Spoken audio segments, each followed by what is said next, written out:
Hello दोस्तों, स्वागत है फिर से माइंड टेक आर्ट्स में। तो मैं फिर से हाजिर हो चुका एक नए वीडियो के साथ। तो इस वीडियो में हम लोग बात करने वाले हैं किम ह्यून जुंग की ड्रामे के बारे में। तो इसमें मैंने 5 ड्रामे को शामिल किया है, जो कि बेस्ट ड्रामा था उसको मैंने शामिल किया है। अब ये जो है योर फेवरेट एक्टर पार्ट 6 है। इससे पहले भी 5 पार्ट आ चुका है, जिसका लिंक आपको डिस्क्रिप्शन बॉक्स में मिलेगा, जाकर के चेकआउट कर सकते हो। क्या पता आपके किसी फेवरेट एक्टर का लिस्ट आपको मिल जाए। आप अपने फेवरेट स्टार का भी नेम मुझे कमेंट कर सकते हो, जिसके नेम का ज़्यादा कमेंट आएगा उसके ऊपर नेक्स्ट वीडियो बन जाएगी। तो आइए वीडियो को स्टार्ट करते हैं और आपको बताते हैं किम ह्यून जुंग की सभी ड्रामे के बारे में। अब लिस्ट में जो 5वें नंबर पर जिस ड्रामे को मैंने रखा है, जिसका नाम है ड्रीम हाई। यदि हम बात करें इस ड्रामे की रेटिंग की, तो 8 की रेटिंग मिली आउट ऑफ 10। और इस ड्रामे में आपको टोटल 16 एपिसोड देखने मिलते हैं। 1 घंटे 10 मिनट की एक एपिसोड की रनिंग टाइम रखी गई है। बात करें इस ड्रामे के बारे में, तो ये जो drama musical comedy romance drama है। और इस ड्रामे में आपको कहानी क्या देखने को मिलता है? इस ड्रामे में आपको कहानी देखने को मिलता है 6 स्टूडेंट की, जो कि ग्रेड 8 हाई स्कूल में पढ़ रहा होता है। अब इन सभी का मतलब जो सपना होता है, एक म्यूजिक आर्टिस्ट बनना होता है, वो भी कोरियन म्यूजिक का। अब इन सभी के मतलब इस सपने के साथ साथ अलग अलग अपना एक प्रॉब्लम भी होता है, जो कि फैमिली प्रॉब्लम होती है। जो कुछ गरीब फैमिली से आते हैं, तो किसी का जो परिवार होता है वो कर्जे में डूबा आता है। इनके बावजूद भी सभी किस तरह से अपने सपने को पूरा करने के लिए लड़ते हैं, इन्हीं सभी चीज़ों को जानने के लिए आपको इस ड्रामे को देखना पड़ता है। अब यदि हम बात कर ले इस ड्रामे में किम ह्यून जुंग की, तो इसमें आपको पहले एपिसोड में ही आपको देखने को मिलेगा, क्योंकि इसमें ज़्यादा देर की मतलब उनकी रोल नहीं है। और यहाँ पे किम ह्यून जुंग अपने ही रोल को निभाते हुए दिखाई देंगे। तो अगर आप चाहते हो इस ड्रामे को देखना, तो ये जो ड्रामा है आपको बीकी टीवी ऐप के साथ साथ नेटफ्लिक्स पे देखने को मिल जाएगा, ओरिजिनल लैंग्वेज के साथ। तो जाकर के आप चेकआउट कर सकते हो। इसमें जो चौथे नंबर पे ड्रामा है, जिसका नाम है इंस्पायरिंग जनरेशन। यदि बात करें इस ड्रामे की रेटिंग की, तो 7.2 की रेटिंग मिला आउट ऑफ 10। और इस ड्रामे में आपको टोटल 24 एपिसोड देखने मिलते हैं। 60 मिनट यानी कि 1 घंटे के एक एपिसोड की रनिंग टाइम रखी गई है। ये जो drama action historical romance drama है। अब इस ड्रामे में आपको कहानी क्या देखने को मिलता है? अब इस ड्रामे में आपको कहानी देखने को मिलता है सिंजुंग की, जिसके मतलब पिता की मौत उसके 15 साल के उम्र में ही कुछ जापानी सैनिकों द्वारा गोली मारकर कर दिया जाता है। लेकिन इंसाफ न मिलने के कारण अब यहाँ पे सिंजुंग को ही अपने पिता के मौत के हत्यारे के रूप में सजा मिलती है। अब इन सबों के बाद वो खुद को मतलब बेगुनाह साबित करने के लिए और साथ ही साथ उन सभी से बदला लेने के लिए क्या सारी चीज़ें करता है, इन्हीं सभी चीज़ों को जानने के लिए आपको इस ड्रामे को देखना पड़ता है।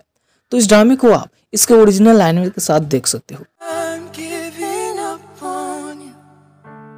इसमें जो तीसरे नंबर पर ड्रामा है, जिसका नाम है व्हेन टाइम स्टॉप। यदि बात करें इस ड्रामे की रेटिंग की, तो 7.4 की रेटिंग मिला आउट ऑफ 10। और इस ड्रामे में आपको टोटल 12 एपिसोड देखने मिलते हैं। 50 से 55 मिनट की एक एपिसोड की रनिंग टाइम रखी गई है। बात करी जाए ड्रामा के बारे में, तो ड्रामा रोमांस फैंटेसी ड्रामा है। और इस ड्रामे में आपको कहानी क्या देखने को मिलता है? तो इस ड्रामे में कहानी देखने को मिलता है एक लड़के की, जिसका नाम होता है मिंजू। अब मिंजू के पास एक ऐसा पावर होता है, जिसकी वजह से वो टाइम को रोक सकता है, यानी कि समय को रोक सकता है। अब हम आगे कहानी में देखते हैं कि उसकी मुलाकात एक लड़की से होती है, जिसका नाम होता है सुना। अब सुना के जो पिता है मतलब बहुत सारा कर्ज ले रखा था, कर्जों को सदाने के लिए अब सुना बहुत ही ज्यादा स्ट्रगल करती है। जब मुंजुन उससे मिलता है, तो वो देखता है कि जब वो टाइम को रोक रहा है, तो उसमें मतलब कोई भी इफेक्ट नहीं हो रही, यानी कि उसके ऊपर कोई भी इफेक्ट नहीं हो रही है, वो उसमें भी मूव कर पा रही है। यानी कि जब वो टाइम रुकता है, जब सारी दुनिया रुक जा रही है, उसके बावजूद भी उसके ऊपर इसका कोई भी इफेक्ट नहीं हो रहा है, वो उसमें मूव कर पा रही है, चल पा रही है, सारी चीज़ें कर पा रही है। तो आगे अब क्या सारी चीज़ें होता है, जब वो दोनों मिलेंगे तो क्या सारी चीज़ें होंगी, इन्हीं सभी चीज़ों को जानने के लिए आपको इस ड्रामे को देखना पड़ता है। तो इस ड्रामे को आप सबटाइटल के साथ बीकी टीवी ऐप पे जाकर के देख सकते हैं, यदि आप इसे देखना चाहो तो। अब हमारे लिस्ट का जो सेकेंड नंबर पे ड्रामा था, जिसका नाम है प्लेफुल किस। यदि बात की जाए इस ड्रामे की रेटिंग की, तो 7.3 की रेटिंग मिला आउट ऑफ 10। और इस ड्रामे में आपको टोटल जो एपिसोड देखने को मिलता है, जो कि है 16। 1 घंटे 5 मिनट की एक एपिसोड की रनिंग टाइम रखी गई है। बात करी जाए इस ड्रामे के बारे में, तो ये जो ड्रामा है एक comedy high school romance drama है। और इस ड्रामे में आपको कहानी क्या देखने को मिलता है? तो इस ड्रामे में एक कहानी देखने को मिलता है एक लड़की की, जिसका नाम होता है हान्नी। अब वो एक हाई स्कूल की स्टूडेंट होती है, जहाँ पे वो एक लड़के से प्यार करती है, जो कि इस ड्रामे का मेन लीड है, जिसका नाम होता है सियोंगजो। अब सियोंगजो बहुत ही ज़्यादा स्टाइलिश और बहुत पॉपुलर लड़का होता है। इसके वजह से वो मतलब उसके लिए थोड़ा सा फीलिंग वगैरह तो होता है, लेकिन उसके बावजूद भी वो क्या करता है, उसको मतलब रिजेक्ट कर देता है। अब आगे हम कहानी में देखते हैं कि हान्नी का घर एक भूकंप के झटके में गिर जाता है, जिसके वजह से उसके पिता का जो दोस्त होता है, उसके वहाँ जाके रहना पड़ता है। अब यहाँ पे जो उसका जो पिता का दोस्त है, अब वो सियोंग जो का पिता है। इसकी वजह से इन दोनों को एक ही घर में रहना पड़ता है। अब हमें कहानी में ये देख रहा है कि क्या हान सियोंग जो को मतलब इम्प्रेस कर पाती है, नहीं कर पाती है एक साथ रहने के बावजूद भी। इन सभी चीज़ों को जानने के लिए आपको इस ड्रामे को देखना पड़ता है। सो ड्रामे को आप चाहो तो इसको चेकआउट कर सकते हो, जो कि आप इस ड्रामे को नेटफ्लिक्स के साथ साथ BKTV ऐप पर भी इसको देख सकते हो इसके सबटाइटल के साथ।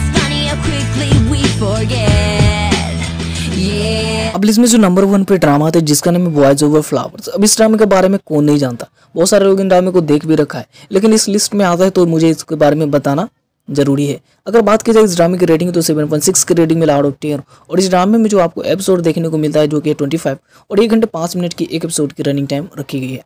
बात की जाए ड्रामे के बारे में तो drama comedy romance youth life high school drama है। और इस ड्रामे में आपको कहानी 4 लड़कों के देखने को मिलता है जो कि F4 के नाम से जाने जाते हैं, और चारों ही मतलब कोरिया के सबसे ज्यादा अमीर परिवार से बिलोंग करता है। अब इस ड्रामे में हमें किम ह्यून जूंग जो है एक सेकेंड लीड में देखने को मिलेगा, जो कि अपने ही दोस्त के गर्लफ्रेंड के प्यार में पड़ जाता है। इस ड्रामे के बारे में ज्यादा बताना वैसे भी उचित नहीं हुआ क्योंकि बहुत सारे लोगों ने इस ड्रामे को देख रखा ऑलरेडी।